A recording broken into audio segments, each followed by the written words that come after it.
In our internet world of picture-perfect mummy bloggers, Facebook updates about how cute our toddler's latest saying was, and family fun photos on Instagram, there's a lot of pressure to be the perfect mom. But what if all the glamour could become the ruin of your marriage? Today's episode is about prioritizing marriage over parenting. Welcome to the Only You Forever podcast. If you want to build a thriving, passionate marriage, we've got the research, the truth, and the answers you've been looking for. And now, here are your hosts, Caleb and Verlynda Simone Gendel. Hey everybody, this is episode number 2, and we are going to be talking about priorities related to marriage and parenting. I think this is going to be a challenging and an interesting episode, Verlynda. I think so. So the title comes from Salvador Minuchin. He's known as the father of family systems therapy, and I'm pretty sure it's from him, actually. I should just clarify there. I'm pulling this one from my memory. Oh, maybe you should look that up, and we'll stick it in the show notes. Maybe I should. But from what I recall, there's this situation where a family comes in for therapy, and they're not doing well as a family, and he asks a few questions, kind of sorts it out, and he turns to the mom and he says, hey, when did you divorce your husband and marry the kids?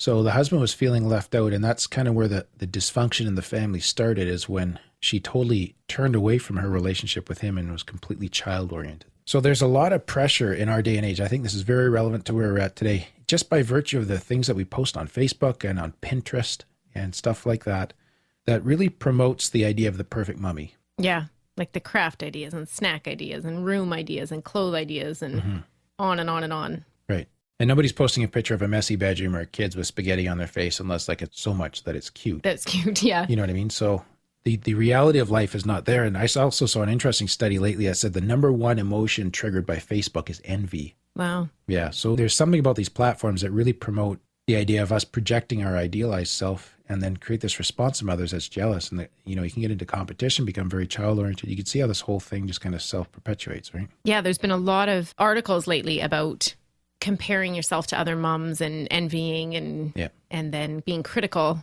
Right. Because you don't want them to be that good. Yeah. So you had a great piece of advice at your baby shower. I did. And, everybody had to write a piece of advice on a card, and I got to read them all. And one of them said, you were a wife before you were a mother. Don't forget that. And then another piece of great advice we received, and this is more towards husband, Caleb. Yeah.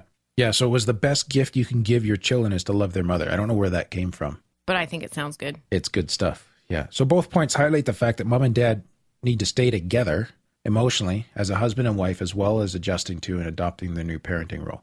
Absolutely. So it's not like we're neglecting our kids, but our marriage comes first. Right. So I came across an interesting quote in Gospel Powered Parenting by William Farley. We'll put a link to that book in the show notes for you. It's a great book. It points out the risk of child idolatry in our culture. And he says the Puritans actually warned against loving our children too much. Well, you don't hear that nowadays. No, you don't. And we're just going to unpack this idea a little bit together. But Farley says we need to love God more than our children, and that ultimately is better for the kids as well.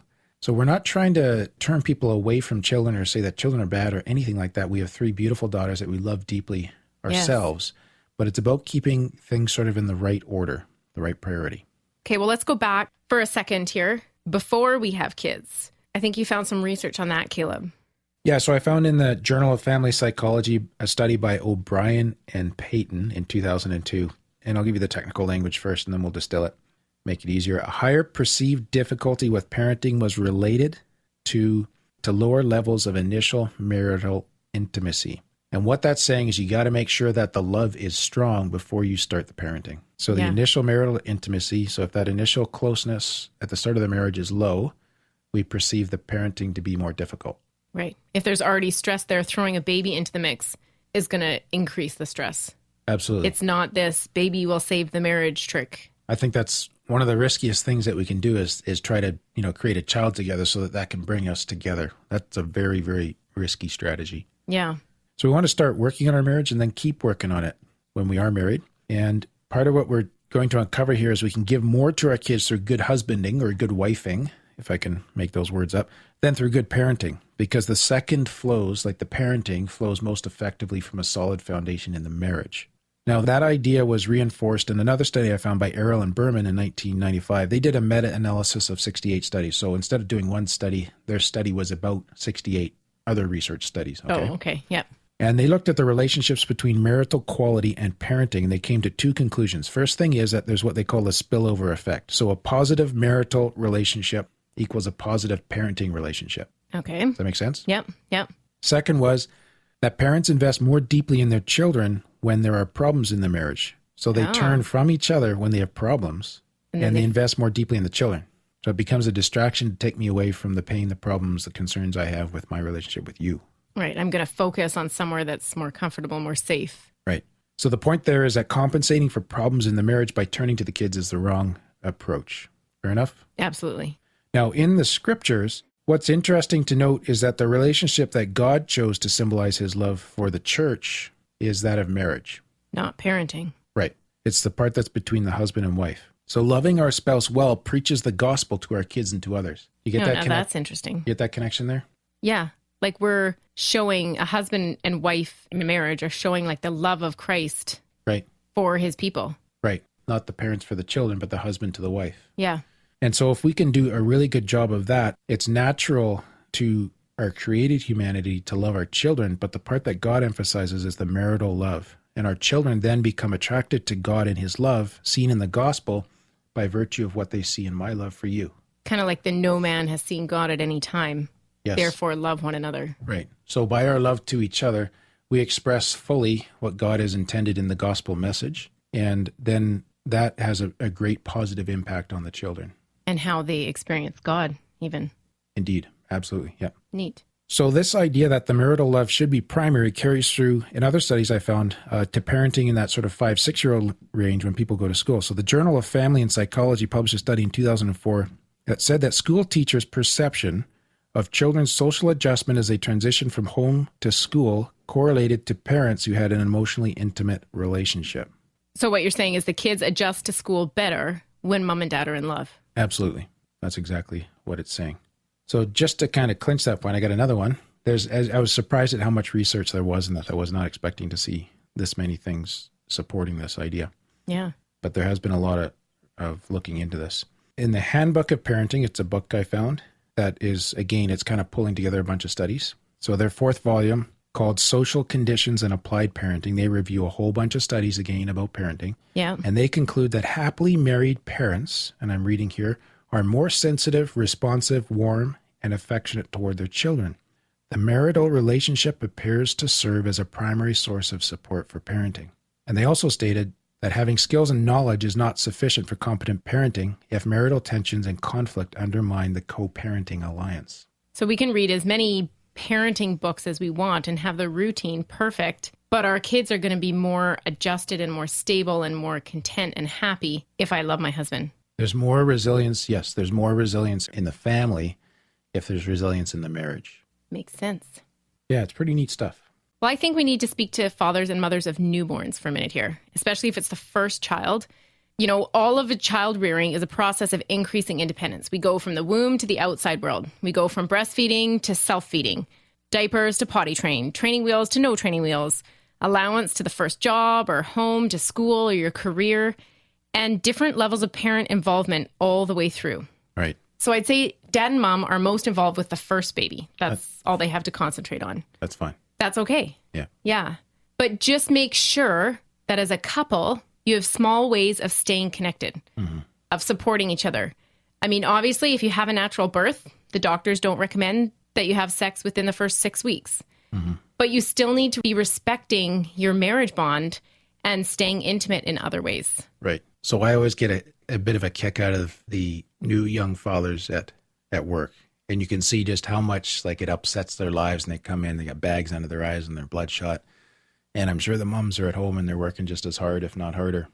Yeah. And you can really see it's a huge adjustment to go to having that first baby. Right.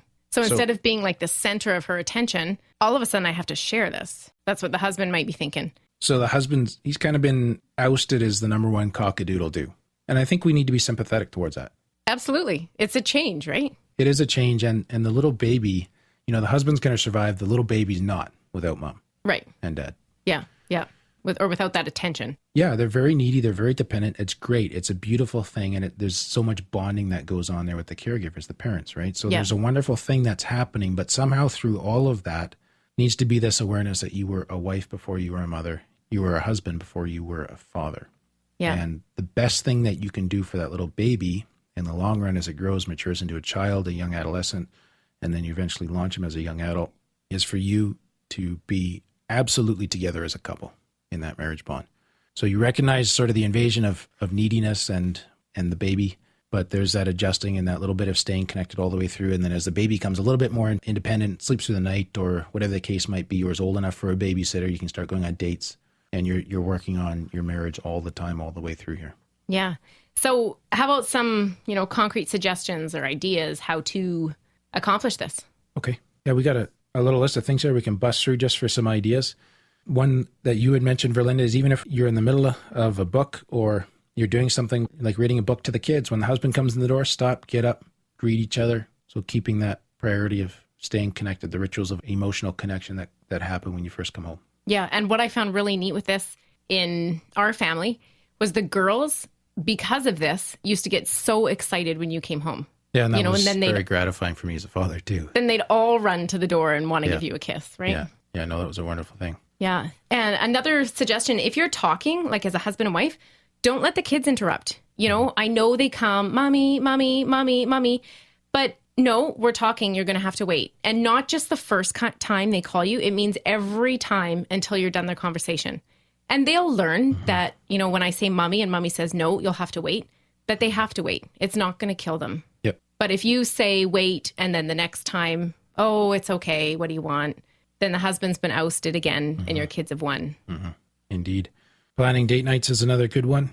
We also need to adjust the way we train our children and raise them so that they are able to respect our boundaries as parents as well. So you need to lock the bedroom door so you can be physically intimate, have sex together. They need to know that there's times that they can't interrupt you. Yeah. Even though you're still there for them, it doesn't hurt them to know that. They know you're there. Right. Or once you've put them to bed, you need to stay in bed because this is mommy and daddy's time now. Yeah, we have time together. Yeah. Even as simple as putting a lock on your bedroom door, scheduling time in your day related to that, Verlynda, like for mom and dad to be together alone. Yeah, absolutely. I know one girl and they put kind of a little stereo thing outside their kids' bedroom doors. And after they put the kids to bed, they put music on, obviously calming, quiet music. But when that music's on, the kids aren't allowed to come out. Right. And that's mommy and daddy's time to talk. Time to be together, yeah. Yeah. One thing I like to do for Verlynda, too, was to make her special things. So just to make her a coffee, a latte or something like that, sprinkle a little heart-shaped thing on top of the foam on the mug there. And Caleb's actually a big romantic and doing special things like this. Right. So there's little things that we can do through the course of our daily interaction. Just making a meal, making a coffee or whatever. It says, I love you, and sends that little signal in the middle of all the busyness of raising children. Yeah. And do you know what? Our kids see that. Yeah. And love it. And funny enough, I just had a girl at church mention it today that, your husband makes you little coffees with hearts on the top. And that was what she saw that a year ago, maybe. But it made an impression. Did you post that on Facebook? Probably. Okay. How about PDAs? Our kids have a love-hate relationship with these. Public displays of affection, or even at home. So I think it's good to actually kiss in front of the kids, to hug, hold hands, all that good stuff. Yeah. And they hate it, but they actually want to see it at the same time. Right. So they're, yuck, but they're watching it. And at the same time, they're very attuned to when we have difficulties. Like if there's a little bit of an edginess in our conversation, all of a sudden they're like, eyes are wide open and they're right there. Yeah, absolutely. So keep the fighting away from the kids. That's your business between each other. Sometimes we have to tell the kids it's mom and dad's turn for a cuddle. And you guys have to take a number. You can wait. Yeah. And do you know what? That's kind of hard on the kids. They have their little jealousy thing and they want to butt in there. But assuming you're going to cuddle your kids at other times. Yep. If you never cuddle your kid, that's a problem. Yeah. We're not talking about not loving your children. We're talking about prioritizing. Marriage first. Yeah. We play together, laugh together, flirt together. Chase each other around the house. Preferably not with a frying pan. That scares me as well as the children. Yeah, because I do that often. Yeah. Yeah, absolutely. Well, hopefully some of those suggestions will help you out a little bit and just give you some opportunities to prioritize your marriage in your life. So let's head over to our question segment now. And now for our Q&A section. Remember, if you'd like to ask us a question, you can email it to questions@onlyyouforever.com, or please leave us a voicemail at onlyyouforever.com/questions.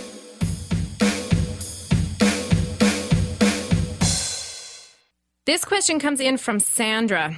She says, I have been married for several months now, and my husband has been acting differently. What do I do? All right. Well, I have been married for the past 6 months. Everything had been great until just a month ago. He gets easily annoyed, or so he claims. We are currently very stressed about money, like we have never been before, so I'm thinking that is a factor in all of this. He is very cold lately and doesn't even want to spend time with me. I asked him what was wrong, and all he says is that he is tired. I must note he works one full-time job and gets home and does nothing, while I, on the other hand, have 2 jobs, a full-time job and a part-time job, putting in at least a good 120 hours every 2 weeks. I always try spending as much time as I can with him, but it seems he doesn't want the same. Just yesterday, he came home happy, telling me he is getting a promotion and that he can finally get me out of working. It confuses me that he is so cold, yet it seems he cares. I don't know what to do and make him feel in love with me again and want to spend time with me again. By the way, his fave hobby is video games, and I've already tried playing games with him, and that didn't work out. That's a good question, Sandra. Sounds like it's a little bit of a rocky time for you. Yeah, there's a lot in here, Sandra, and we're not going to be able to unpack all this. But I think there are some things that we can give you to hopefully help you and guide you a little bit, as well as you've given us some ideas for future topics for our podcast here too. So finance is a huge thing, and it sounds like there's a lot of stress from that. So you're feeling the emotional withdrawal, and he's just trying to survive and pull you all through. And likely the video games, as much as they might be irritating for you, they're an escape for him as well. It just takes him a little bit away from the pressure of life. We want to understand there are times and there are different ways to relax and take a break, which is good. If they're disrupting your relationship or they become problematic in terms of how long they're going on for, then they themselves actually do become an issue. Yeah. So they can be very addictive, and that could be a concern. That's his issue, though, that he has to face and to deal with. But the first thing I want to encourage you to do, Sandra, is to believe in your marriage and the power of love for a couple to hold together through times that are tough. And what I would like to encourage you to is for both of you to learn to express your feelings. So this might be a subject of conversation between the two of you. That'd be a good idea to talk about that. It could be a new thing. It could likely be harder for your husband than yourself. Often men, we're not raised in our families to express our feelings. And so he's going to have a little harder work to do there if there's something he wants to learn. And what this is going to do is going to help you turn towards each other and open up instead of shutting down. So I see a man here who is desperately wanting to survive, to do the best for you that he can do. It's not working well right now. He doesn't feel, other than this promotion, he doesn't feel like he's moving towards that. So he's got his head down. He's just trying his best. But to you, that looks like emotional withdrawal. Yeah. So you're feeling alone. Yeah. And I see that in your question. So try to find ways to be together and to be with each other in this. Yeah. Another thing, Sandra, I'd suggest, coming from a wife point of view, a marriage isn't a 50-50 thing. Like, you've got to give 100% or it's not going to work. You can't say, I've done this much, it's up to him to do the rest. Because then you kind of turn into the martyr thing and you start to resent and have contempt. As much as it's hard when you're not getting the emotional feedback that you want, you need to give it everything and not resent, not be the martyr that you're doing more than he is. Yeah. There's kind of a balance there. Like, you don't want to go off complaining to your girlfriends about your situation at home and yada, yada. You want to turn toward each other and work together on this. At the same time, we don't want Sandra to become over-functioning, where she's working so hard that it's kind of driving him away and he's experiencing nagging. Yes. So it's more like you're engaging with an invitation than with a rescue. Yes. Fair enough? Yeah. And I mean, it could be that this guy, is a lazy bum and is sitting on the couch playing video games when he should be doing the dishes. I mean, we don't know. We can't see into Sandra's life just from this question. No, but she hasn't mentioned that, so I think we can give him the benefit of the doubt. Yep. Yeah. Learn to identify your feelings. Yep. If you can reframe his coldness as him shut down, trying to survive and protect you both, that might give you a spot for empathy, and it might give you a place to connect with him, help him to realize what he's doing, that he's trying so hard. He's doing his best, but to you, you're feeling left out. Right. And I think it was really good what you mentioned, that he came home happy, telling me he's getting a promotion, that he can finally get me out of working. So right there, you even identified it. Sometimes he's so cold, yet it seems he cares. So try and see those little things as he cares. And he's doing this for us rather than see the cold part and kind of dwell on the negative. Good. That's all for today's episode. You can get the full show notes at onlyyouforever.com/2. Remember, we're here to help build thriving, passionate marriages. So send us your marriage questions into questions@onlyyouforever.com. Thank you for listening to the onlyyouforever.com podcast. Please help us reach and influence a wider audience by rating and reviewing our podcast at onlyyouforever.com/love. Thanks for listening, and we'll see you next week.